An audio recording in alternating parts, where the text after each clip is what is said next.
आइए जरा एक विशाल जीवन के पेड़ या ट्री ऑफ लाइफ की कल्पना करते हैं, जिसकी जड़ें जमीन में बेहद गहराई तक जा रही हैं और शाखाएं चारों तरफ फैलती ही जा रही हैं। ये कोई आम शाखाएं नहीं हैं, ये दरअसल जीव विज्ञान के अलग अलग और बेहद दिलचस्प क्षेत्र हैं। हमारे आसपास के इन विशाल पेड़ों से लेकर हमारे शरीर के अंदर धड़कते हुए दिल तक, और यहाँ तक कि उस सूक्ष्म दुनिया तक जिसे हम अपनी आंखों से देख भी नहीं सकते, ये सब कुछ जीव विज्ञान ही तो है। आज के इस एक्सप्लेनर में हम इसी ट्री ऑफ लाइफ की सबसे महत्वपूर्ण शाखाओं को डीकोड करेंगे और इन एनिमेटेड विजुअल्स के जरिए इन्हें कुछ इस तरह समझेंगे कि ये हमेशा के लिए याद हो जाएं। इस ट्री ऑफ लाइफ के 18 प्रमुख शाखाओं को आसानी से समझने के लिए हमने इसे 5 हिस्सों में बांटा है। पहला, पेड़ पौधे और कृषि। दूसरा, जीव जंतु और पक्षी। तीसरा, मानव शरीर व चिकित्सा। चौथा, सूक्ष्म जीव और कोशिका।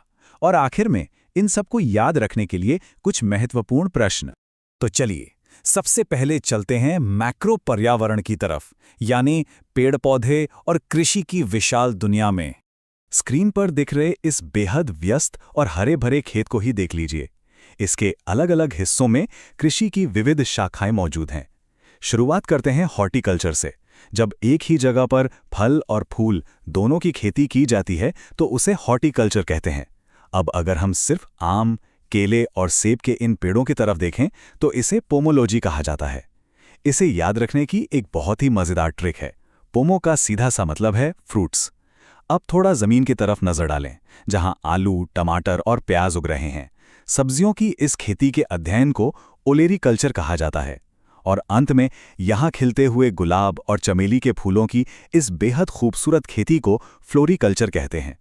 अब अगर खेत से बाहर निकलकर सड़क की तरफ चलें तो सड़क किनारे और बगीचों में लगाए जा रहे इन बड़े पेड़ों और झाड़ियों को अर्बोरिकल्चर कहा जाता है। पर्यावरण को बचाने के लिए इन काष्ठीय पौधों का अध्ययन बहुत अहम है। अब जरा जमीन के अंदर चलते हैं, जहां मिट्टी के कणों के बीच वैज्ञानिक टेस्टिंग चल रही है। मिट्टी के इसी वैज्ञानिक अध्ययन को पेडोलॉजी कहते हैं, जो किसी भी तरह की कृषि के लिए सबसे बुनियादी और जरूरी चीज है। और इस शानदार हरे भरे परिदृश्य में जहां अंगूर की बेलें लहलहा रही हैं, वाइन उद्योग और अंगूर उत्पादन के लिए की जाने वाली इस खेती को विटिकल्चर कहा जाता है। अब बढ़ते हैं हमारे दूसरे पड़ाव की ओर, जीव जंतु, पक्षी और कीटों की रोमांचक दुनिया। एक फूल से दूसरे फूल तक भिनभिनाती हुई इस मधुमक्खी को देखिए। ये एपी कल्चर का हिस्सा है। इसे याद रखने की ट्रिक है API = B। ये छोटी सी मधुमक्खी असल में 3 बहुत बड़े काम करती है। पहला, ये फूल से रस लेकर शहद बनाती है। दूसरा, ये अपने छत्ते के लिए मोम या वैक्स का निर्माण करती है। और तीसरा, जो सबसे ज्यादा जरूरी है, जब ये एक फूल से दूसरे फूल पर बैठती है तो ये परागण यानी पॉलिनेशन में मदद करती है, जो हमारी पूरी प्रकृति के अस्तित्व के लिए बिल्कुल आवश्यक है। इंसान इन जीवों का कमर्शियल इस्तेमाल कैसे करता है, ये देखना भी काफी दिलचस्प है। एक और इस एनिमेटेड सिल्क फैक्ट्री को देखिए, जहां रेशम के कीड़े शहतूत के पत्ते खाकर रेशम बना रहे हैं। इसे सेरीकल्चर कहते हैं, यानी रेशम उत्पादन का अध्ययन। वहीं दूसरी तरफ इस सक्रिय और पानी से भरे फिश फार्म में मछलियां तैर रही हैं। मछलियों के इस व्यावसायिक उत्पादन की स्टडी को पीसी कल्चर कहा जाता है। व्यापारिक नजरिए से देखा जाए तो ये दोनों ही जीव विज्ञान की बहुत अहम शाखाएं हैं। अब जरा आसमान की ओर देखते हैं। यहाँ ऑर्नी शब्द जादुई तरीके से एक उड़ते हुए तोते और फिर एक खूबसूरत मोर में बदल रहा है। ये इस शब्द को हमेशा के लिए दिमाग में बिठाने की एक विजुअल ट्रिक है। ऑर्नी = बर्ड्स। पक्षियों के इसी वैज्ञानिक अध्ययन को ऑर्निथोलॉजी कहा जाता है। आसमान में उड़ता हुआ कोई भी पक्षी ऑर्निथोलॉजी का ही हिस्सा है। बाहरी दुनिया से अब सीधा अंदर की तरफ चलते हैं। हमारा तीसरा हिस्सा है मानव शरीर और चिकित्सा। इस धड़कते हुए एनिमेटेड हृदय और इसके साथ चल रहे ब्लड प्रेशर के चार्ट्स को देखिए। ये सब कार्डियोलॉजी के अंतर्गत आते हैं। हृदय की संरचना और उससे जुड़ी बीमारियों का पूरा अध्ययन इसी में होता है। और जैसे ही ये दिल एक स्मूथ ट्रांजिशन के जरिए एक चमकते हुए मस्तिष्क और नसों के जाल में बदलता है, तो हम तंत्रिका तंत्र या न्यूरोलॉजी के क्षेत्र में आ जाते हैं। इसमें मस्तिष्क और मेरुरज्जु दोनों शामिल हैं। सच कहें तो ये दोनों हमारे शरीर के सबसे महत्वपूर्ण कंट्रोल रूम हैं। यहाँ अक्सर एक बड़ा कंफ्यूजन होता है, तो चलिए इसे क्लियर करते हैं। एक और आप देख सकते हैं कि डॉक्टर फ्रैक्चर और गठिया का इलाज कर रहा है। हड्डियों और जोड़ों के इस मेडिकल उपचार को ऑर्थोपेडिक्स कहते हैं।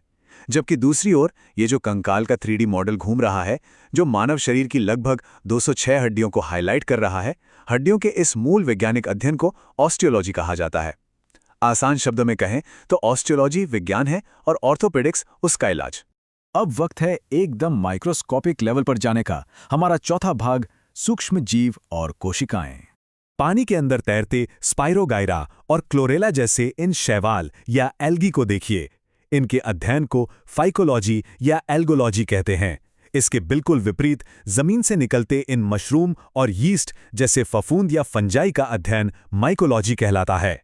दिखने में भले ही ये बहुत छोटे हों, लेकिन शैवाल और फफूंद दोनों ही हमारे इकोसिस्टम को संतुलित रखने में एक बहुत बड़ी भूमिका निभाते हैं।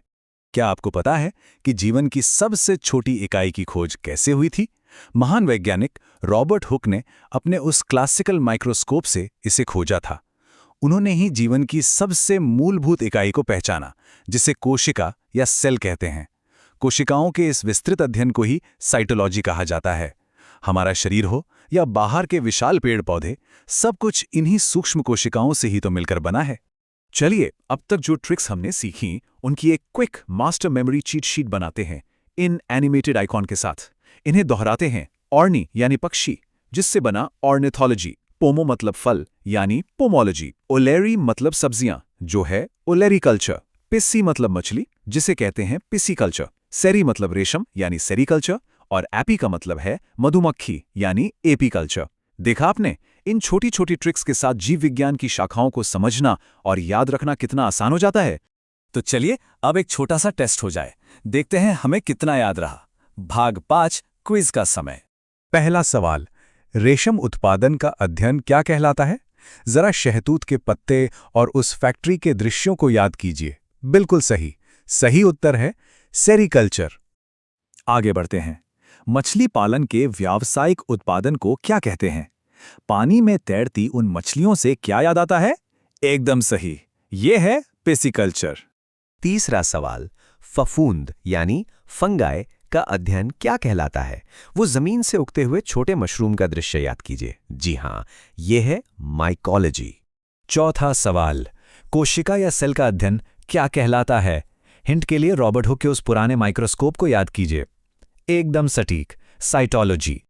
और हमारा आखिरी सवाल, अंगूर की खेती का अध्ययन क्या कहलाता है? लहलहाती हुई उन बेलों का सीधा संबंध किससे है? विटिकल्चर से। बेहतरीन प्रयास। तो आज के इस एक्सप्लेनर से एक बात तो बिल्कुल साफ हो जाती है कि जीव विज्ञान की ये सभी शाखाएं एक दूसरे से कितने गहराई से जुड़ी हुई हैं। जैसा कि कहा जाता है, जीव विज्ञान की शाखाएं जीवों, पौधों, जानवरों, कोशिकाओं, मिट्टी, हृदय, तंत्रिका तंत्र और कृषि से जुड़े विभिन्न विषयों का अध्ययन करती हैं। विशाल पेड़ों से लेकर हमारे अंदर मौजूद सूक्ष्म कोशिकाओं तक सब कुछ एक बहुत बड़े, जटिल और बेहद खूबसूरत नेटवर्क का हिस्सा है। लेकिन अंत में एक पल रुककर सोचिए, क्या इस ट्री ऑफ लाइफ की कोई ऐसी छिपी हुई शाखा भी हो सकती है जो बिल्कुल हमारी नज़रों के सामने हो, लेकिन जिसे खोजना अभी भी बाकी हो? विज्ञान की इस अद्भुत दुनिया की गहराई को इसी तरह एक्सप्लोर करते रहिए।